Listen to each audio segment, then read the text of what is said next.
ጠቅላይ ሚኒስትር አብይ አህመድ ተዋርደናል አሉ። ጠቅላይ ሚኒስትሩ የአማራ ክልሉን ጦርነት አዋራጅ ነው ሲሉ መጥራታቸውም ታውቋል። ከተወሰኑና ከተመረጡ የብልጽግና አመራሮች ጋር ውይይት ያደረጉት ጠቅላይ ሚኒስትር አብይ የአማራ ክልሉን ጦርነት በተመለከተ ሰፋ ያለ ማብራሪያ መስጠታቸው ተሰምቷል። ብስጭት በተሞላበት ሁኔታ ስለ ጦርነቱ የተናገሩት ጠቅላይ ሚኒስትሩም የአስቸኳይ ጊዜ አዋጁን ማወጅ ፍላጎት እንዳልነበራቸውም ተናግሯል። የፋኖ ታጣቂዎች እርምጃ እንዲወሰድባቸው በተለያዩ መድረኮች ማንሳታቸውን ያስታወሱት ጠቅላይ ሚኒስትሩ ይሁን እንጂ የክልሉ መንግስት ሽምግልናና ልመና እያለ ነገሩ ከቁጥጥር ውጭ እንዲወጣ እንዳደረገው ሲናገሩም ተደምጧል። ዳተኛና ሰነፍ ነው ያሉት የክልሉ አመራር ፋኖን አሁን ባለበት ደረጃ ላይ ሳይደርስ እንዲጠፋ ቢተባበር ኖሮም በዓለም አቀፉ ማህበረሰብ ውስጥ ውርደት አይገጥመንም ነበር በማለትም ተናግሯል።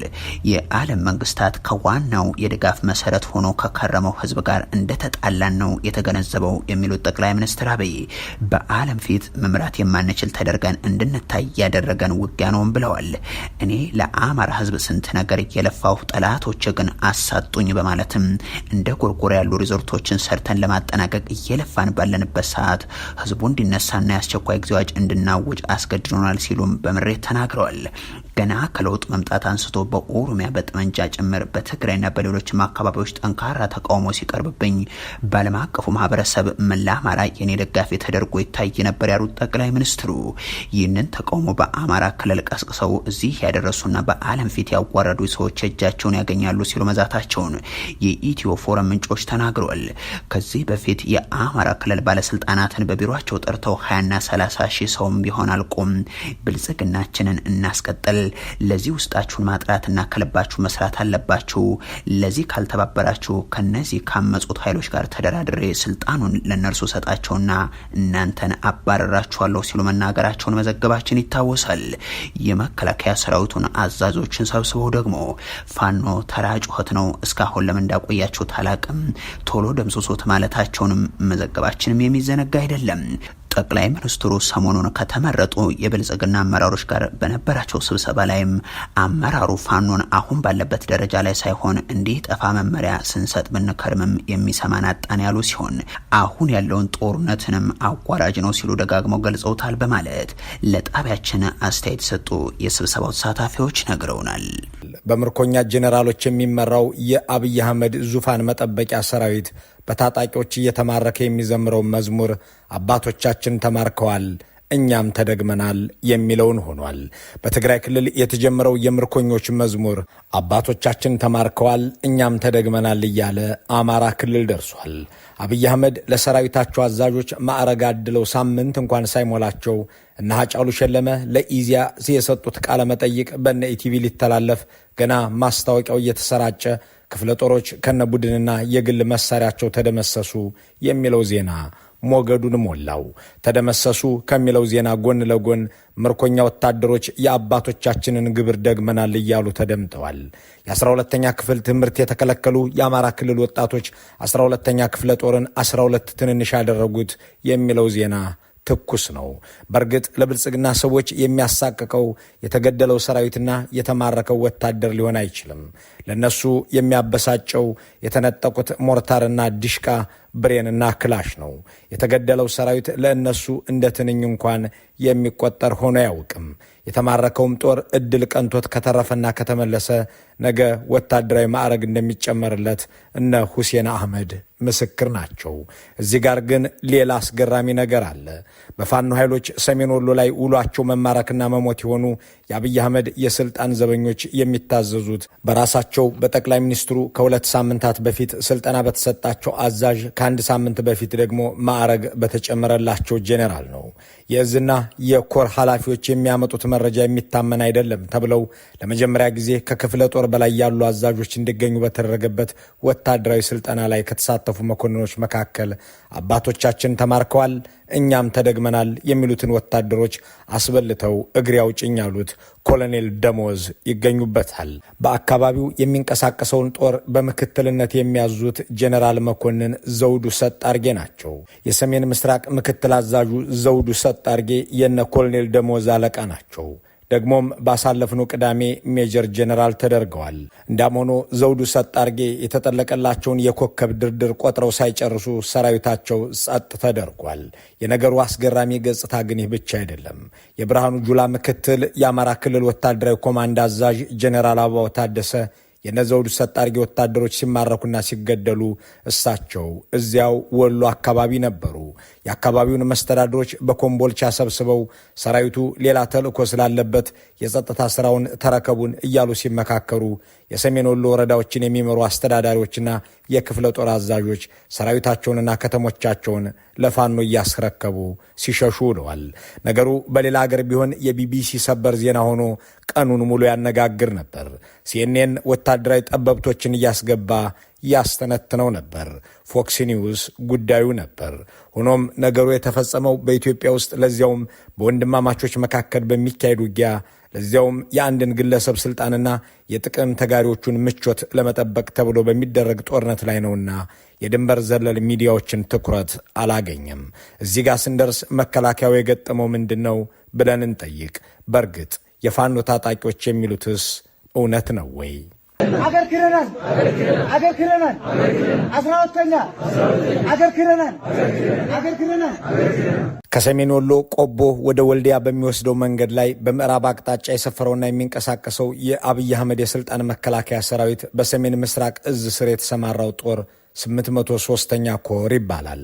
የመከላከያ ሚኒስቴር ምንጮች እንደሚሉት ይህ ኮር 3 ክፍለ ጦሮች አሉት። እነዚህም 12ኛ፣ 61ኛና 65ኛ ናቸው። 12ኛ ክፍለ ጦር በጠቅላላ 1993 ወታደሮች ነበሩት። ከነዚህ ውስጥ 1204ቱ ነባር፣ 789ኙ ደግሞ አዲስ ሰልጣኝ ወታደሮች ናቸው።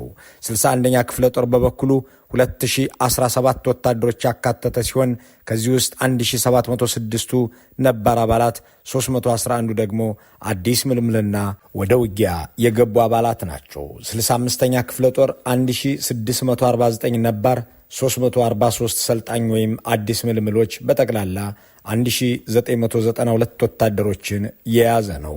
እነዚህ ክፍለ ጦሮች በጠቅላላ 6002 ወታደሮች ያሏቸው ሲሆን ኮሎኔል ገዳ በተባሉ መኮንን እየተመሩ የሰሜን ወሎን ምዕራባዊ አካባቢ ሲተረማመሱበት ከርመዋል። በመጨረሻም በተያዘው ሳምንት ያቀባበሉትን ሳይተኩሱ ያበሰሉትን ሳይጎርሱ ቢያንስ የሁለት ክፍለ ጦሮች ማለትም የ12ኛና 61ኛ ሰራዊት አባላት ተማርከዋል ተብሏል።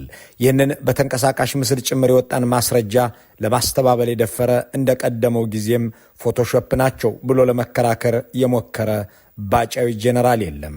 ክፍለ ጦሮቹ ይዘውት የነበረው ተኳሽና ተተኳሽ እንዲሁም ተሽከርካሪ ተማርኳል። የፋኖ ኃይሎች ከእነዚህ ወታደሮች ካገኙት መሳሪያ መካከል ሞርታርና ብሬን፣ ዲሽቃ የተባሉት መሳሪያዎች እንደሚገኙበት ተረጋግጧል። እነዚህ መሳሪያዎች ምንድናቸው የሚለውን ለመመልከት ወታደራዊ ባለሙያዎችን ጠይቀናል። እነ ዲሽቃ፣ ሞርታርና ብሬን አንድን ውጊያ ለመጨረስ ትልቅ ሚና ባላቸው አሃዶች ስር የሚንቀሳቀሱ የቡድን መሳሪያዎች ናቸው ሲሉ ምላሽ ሰጥተውናል። ብሬን የቲም የመቶና የሻምብል ትጥቅ ሲሆን ዲሽቃና ሞርታር ደግሞ የሻለቃ ወይም የሬጅመንት መሳሪያ ነው ይላሉ። የተማረኩት ወታደሮች በጦር ትምህርት ቤት ውስጥ የሰለጠኑ ጄኔራልና ኮሎኔል የሚል ማዕረግ ያላቸው ሰዎች የሚያዟቸው የሚያልቅ የማይመስል ሎጂስቲክስ ያለው በቴክኖሎጂና በሰው የሚመራ ስለላም ያካሂዳል፣ የመረጃ ብልጫም አለው ተብሎ የሚታሰብ መንግስት ያሰማራቸው ናቸው። ማራኪዎቹ ታጣቂዎች ደግሞ ካነገቷት ጠመንጃ ውጪ አንዳች ነገር የሌላቸው በመንግስት ቴሌኮም ተደዋውለው ውጊያ የሚያቅዱ ስምሪት የሚሰጡና የሚቀበሉ የታማዦር ሹምና ጄኔራል የሌላቸው ለአለቆቻቸውና ለዓላማቸው ለመታዘዝ ግን የማያቅማሙ ወጣቶች ናቸው። የአባቶቻችንን ራዕይ ልናስቀጥል እኛም ተማርከናል የሚሉት የብርሃኑ ጁላ ልጆች ይህንን ይዘት ያለውን መዝሙር የሚያዘምሩትና የሚዘምሩት ወጣቶች እንዲህ ያለ መስተጋብር ያላቸው ናቸው። መሰረታዊ ጥያቄዎች ግን አሉ። እንዲህ ያለ ወታደራዊ እልቂትና አገራዊ ውድቀት የሚቆመው የት ነው? ለአገር ልማት ተብለው የተማሩና ሊማሩም የሚገባቸው ወጣቶች ሲጨፋጨፉ የሚኖሩት አንዱ ማራኪ ሌላው ምርኮኛም እየሆነ የሚቀ የምትቀጥሉት እስከ መቼ ነው? እንደ ተስፋ ያያለውና እንደ ሹማ አብደታ ልጆች መዳርና መኳል የሚገባው መኖርና ተስፋ ማድረግም የሚገባው ሰራዊት ለአለቆቹና ቤተሰቦቻቸው ሲል መሞትና መቁሰሉ የሚያበቃው መቼ ነው? እንደገና ሌላ ጥያቄ። የአብይ ሰራዊት በገፍ መማረክን ለምን ልማድ አደረገው? በጦርነት ዓለም ውስጥ መማረክም ሆነ መሞት የሚጠበቅ ክስተት ነው።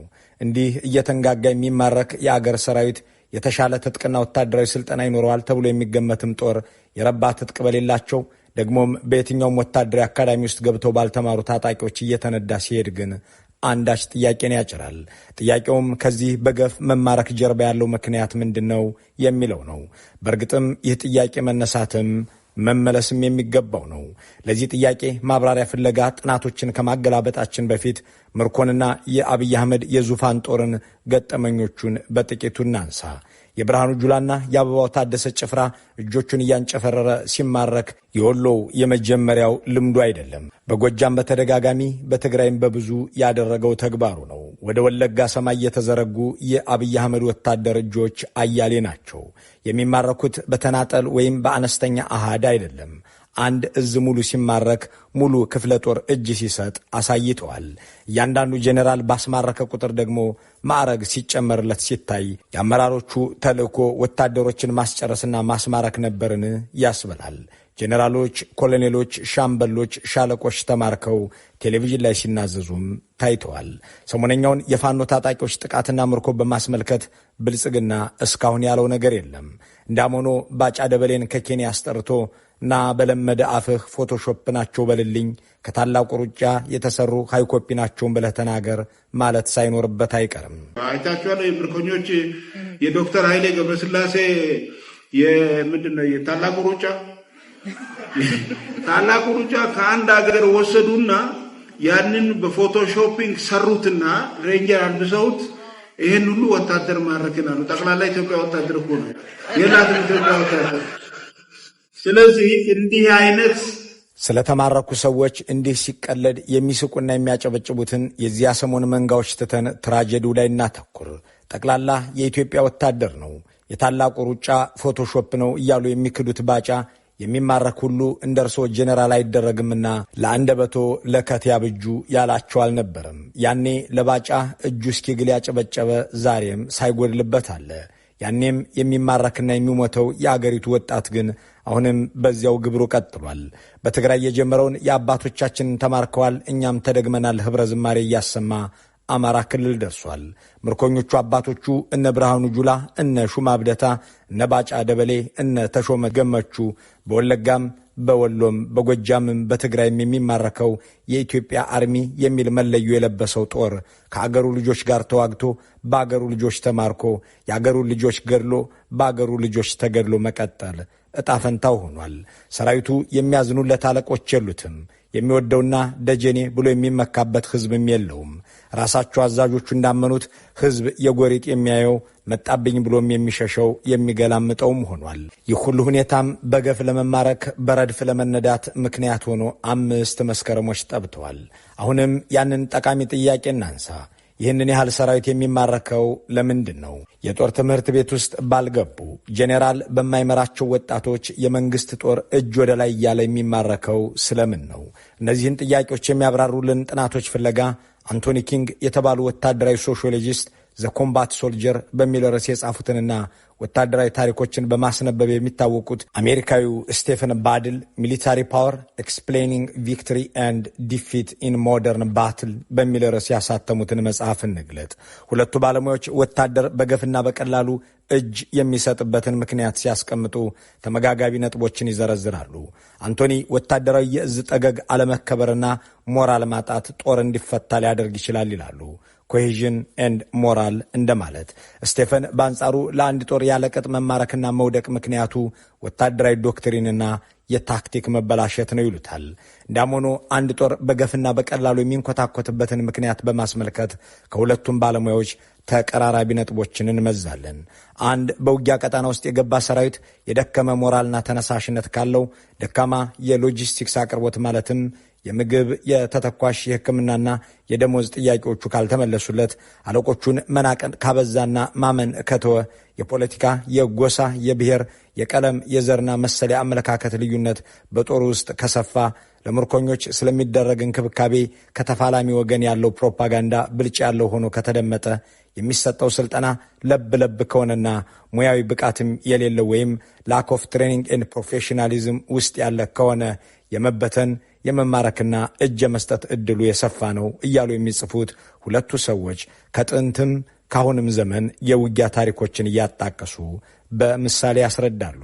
በግዳጅ እየታፈሰ ወደ ጦር ማሰልጠኛ የገባው ገብቶም በጥድፊያ የሚወጣው በውጊያ ዓላማውና በአለቆቹ እምነት ያጣ ለመዋጋት ፖለቲካዊ አጀንዳና ብልጫ የሌለው ሕዝብን ያስቀየመና ከሕዝብ ጋር ደም የተቃባ የነ ብርሃኑ ጁላ ሰራዊት ከእነዚህ ውጪ የተለየ ምክንያት ሊኖረው ይችላል ተብሎ ኢታማዦር ሹም ሆይ 2 ክፍለ ጦሮችን በ2 ቀናት ውስጥ የሚያጡት በ10% አቅማቸው ብቻ በሚንቀሳቀሱት የፋኖ ታጣቂዎች ከሆነ ቀሪው 90% አቅማቸው ቢኖር ኖሮ እርሶም እንደ ቀድሞ የደርግ አለቃው እንደ አዲስ ተድላ መዳረሻው የአንዱ አገር ኤምባሲ ይሆን ነበር እያሉን ነውን የሚለውን ጥያቄ ለጊዜው እንለፈው።